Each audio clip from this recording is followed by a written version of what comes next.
Next topic हमारे पास में depression in freezing point है। ये हमारा नेक्स्ट क्वालिटेटिव प्रॉपर्टी है।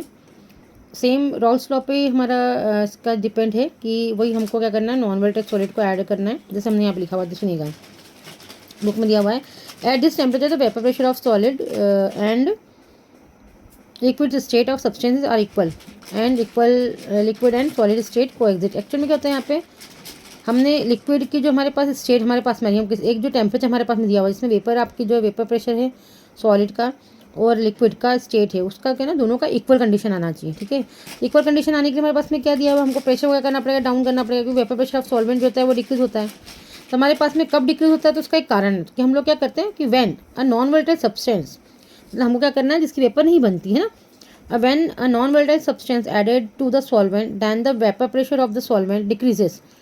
यदि आप किसी नॉन वोलेटाइल सॉलिड को ऐड कर रहे हैं वोलेटाइल सॉल्वेंट के अंदर, तो वेपर प्रेशर क्या होगा, उसका कम होगा, डिक्रीज होगा। ठीक है, ये हमने उसमें भी पढ़ा है, राउट्स में भी पढ़ा है। दस the freezing point of solution is also lowered, और उसी कारण क्या होगा, हमारा फ्रीजिंग पॉइंट भी क्या होगा, हमारा कम हो जाएगा, लोअर हो जाएगा। ठीक है, freezing point of solution is lower than the freezing point of the pure solvent. मतलब आपका जो प्योर सॉल्वेंट है ना, उसका फ्रीजिंग पॉइंट कैसा होगा आपका, जैसे मान लीजिए पानी की बात करें, पानी कितना होता है 0 डिग्री सेल्सियस पे।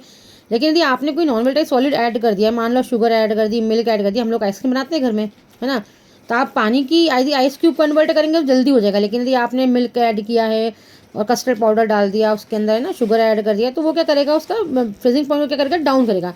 मतलब यदि 0 पे आपका पानी बर्फ में कन्वर्ट हो रहा है, तो अब आपकी जो आइसक्रीम होगी वो क्या होगी, माइनस में जाएगी, -1 या -2 पे जाएगी। उसी को हम लोग क्या कहते हैं, लोअर्ड होना सॉल्यूशन का, आपका फ्रीजिंग पॉइंट होना लोअर्ड होना। ठीक है, freezing point of solution is lower than the freezing point of solvent. वही चीज़ हमारे पास में है कि सॉल्वेंट का फ्रीजिंग पॉइंट से जो हमारा सॉल्यूशन है, सॉल्वेंट का फ्रीजिंग पॉइंट 0 होगा, तो सॉल्यूशन कैसा होगा, उसका माइनस में चला जाएगा। This decrease in freezing point of pure solvent is refer to as the depression in freezing point. इसको हम लोग क्या बोलते हैं यहाँ पे, डिप्रेशन इन फ्रीजिंग पॉइंट। अब यहाँ ग्राफ देखिएगा, ये बनाया हम लोगों ने यहाँ पे ग्राफ, टेम्परेचर दिया हुआ, अब टेम्परेचर हम लोग डाउन कर रहे हैं, है ना, वेपर प्रेशर क्या हो रहा है, हमारा डिक्रीज हो रहा है, डाउन करें, डैट मीन्स क्या कर रहे हैं, हम लोग माइनस में जाएंगे यहाँ पे, है ना। तो ये हमारा सॉलिड है, सॉलिड हमारा सॉल्वेंट यदि हमारे पास में, तो T1 देखिए यहाँ, T1 टेम्परेचर हमने लगाया, मतलब तो हमारे पास में प्रेशर कितना है, P2 है, वेपर प्रेशर और डाउन करेंगे, P2 से P1 जा रहा है, मतलब वेपर प्रेशर डिक्रीज हो रहा है। तो क्या करेगा, हमारा आइस में कन्वर्ट होगा, या हमारा जो है इसका फ्रीजिंग पॉइंट डाउन होगा, सॉल्वेंट है, जल्दी फ्रीज हो जाएगा। यदि आपने नॉन वोलेटाइल सॉलिड को ऐड कर दिया, मतलब सॉलिड ऐड करा, शुगर ऐड करी, जो भी ऐड करा, ठीक है, तो अब टेम्परेचर आपको कितना करना पड़ेगा, और माइनस करना पड़ेगा, T1 से कहाँ जाओगे, T2 जाओगे, प्रेशर भी P2 से कहाँ जाएगा, आपका P1 जाएगा। जब सॉल्यूशन क्या करेगा, आपका जाके जो है फ्रिज में कन्वर्ट होगा, या फ्रीजिंग उसमें जो है पॉइंट उसका जो है वो डाउन होगा। ठीक है, अब हमारे पास में यहाँ पर टेम्परेचर में डिफरेंस जो आ रहा है, तो टेम्परेचर में डिफरेंस हमारे पास में है, हमने अभी बताई थी आपको कि फ्रीजिंग पॉइंट क्या हो रहा है, डाउन हो रहा है सॉल्यूशन से। तो सॉल्यूशन तो क्या होगा, हमारे टेम्परेचर में डिफरेंस T2 माइनस कितना हो जाएगा, T1 है, ये हमने दिखाई दिया है ग्राफ में, T2 minus final minus initial करते हैं हम लोग, इसको हम लोग क्या बोलेंगे, डेल्टा TF बोलेंगे, इसी को हम लोग क्या बोलेंगे यहाँ पर, depression freezing point. Depression freezing point हमारे पास वही सेम मोलिटी के क्या होगा, डायरेक्टली प्रोपोर्शनल होगा, जैसे हम लोग फ्रीजिंग उसमें बॉइलिंग पॉइंट में करते हुए आए हैं। क्यों, क्योंकि जितने नंबर ऑफ मोल्स होंगे, है ना, सॉलिड के, उतना ज़्यादा फ्रीजिंग पॉइंट क्या होगा, आपका डाउन होगा। भाई आप शुगर भी ऐड कर दोगे, मिल्क भी ऐड कर दोगे, उसके अंदर एसेंस भी डालोगे, जो भी चीज़ें ऐड कर रहे हो पानी के साथ मिला करके आइस में कन्वर्ट करने के लिए, तो जितना जितना मिक्स करोगे उतना उतना फ्रीजिंग पॉइंट क्या होगा, उसका डाउन होगा।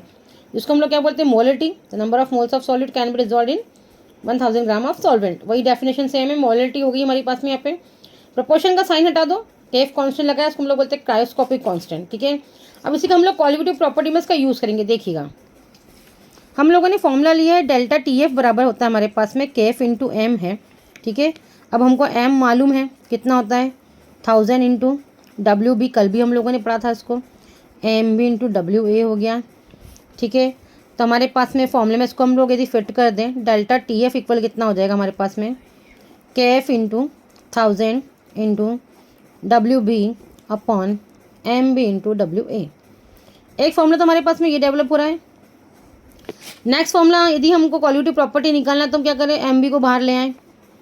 मैं एक बार बता देती हूँ आपको किसको क्या बोलते हैं। WB जो है हमारा वेट ऑफ सॉल्यूट है, MB हमारा मॉलिक्यूलर मास ऑफ सॉल्यूट है, WA हमारा जो है वो वेट ऑफ सॉल्वेंट है। मतलब एक प्रॉपर्टी हमारी सॉल्वेंट की और B प्रॉपर्टी हमारी सॉल्यूट की है। तो ये मॉलिक्यूलर मास हो गया, ये हमारा वेट हो गया, जिसको हम लोग गिवन मास बोलते हैं। MB को बाहर लेके आ जाओ, तो फॉर्मूला क्या बनेगा, 1000 into KF into WB upon, यहाँ पे आ गया नीचे डेल्टा TF इंटू WA। हमारे पास में दो फॉर्मूले बन रहे हैं, वहाँ पे बॉइलिंग पॉइंट में भी 2 बने थे। यदि आपको फ्रीजिंग पॉइंट निकालना है, डेल्टा TF का फॉर्मूला यूज़ करेंगे फ्रीजिंग पॉइंट निकालने के लिए, हम जहाँ पे डिप्रेशन फ्रीजिंग पॉइंट निकालेंगे डिप्रेशन निकालने के लिए। और यदि आपको कॉलिगेटिव प्रॉपर्टी निकालना है, that means the molecular mass of non volatile solute निकालना है, तो आप MB को बाहर ले आइए और ये फॉर्मूला बनाइएगा। ये फॉर्मूला हमको क्या करेगा, न्यूमेरिकल में हेल्प करेगा, जहाँ से हम लोग नॉन वोलेटाइल सॉल्यूट का मॉलिक्यूलर मास जो है आइडेंटिफाई कर लेंगे। ठीक है, चैनल को लाइक करें, सब्सक्राइब करें।